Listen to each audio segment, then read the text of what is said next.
liga, Drake Movement stats, analysis and more.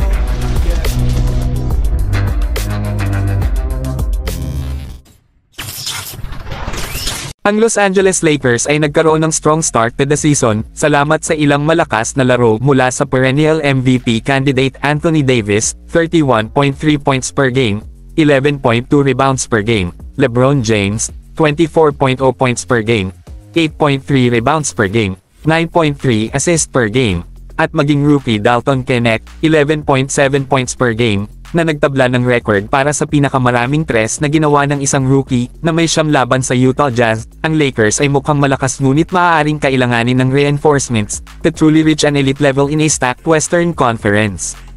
Ang isang player na maaari nilang target ay si Michael Porter Jr., isa sa best pure shooters sa liga. Si Porter Jr. ay nagpo-post ng 18.2 points at 6.8 rebounds kada laro sa 39.4% from 3 ngayong season, ngunit ang kanyang shooting percentage ay 40.9% para sa kanyang career, at maaari niyang maabot ang markang iyon muli sa paglalaro kasama sina James at Davis. Ang Denver Nuggets might need to consider their salary cap situation, kasama ang kanilang depth chart dahil they have lost too many pieces over the years.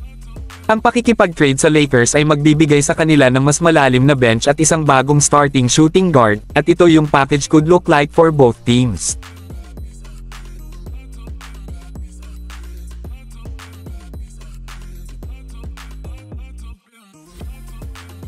Ipinakita ng Lakers ang promise ngayong season, ngunit kulang pa rin ang kanilang roster ng elite shooter to space the floor consistently for Anthony Davis and LeBron James.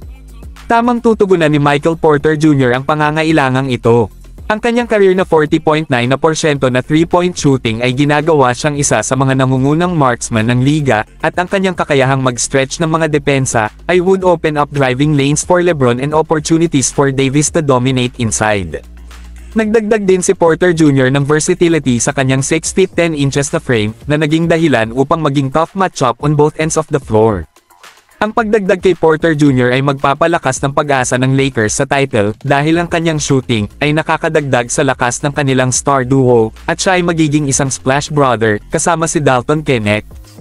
Ang paglalaro sa tabi ng mga elite playmaker kay James at Davis ay would likely improve Porter Jr.'s efficiency, pushing him closer to his career shooting norms.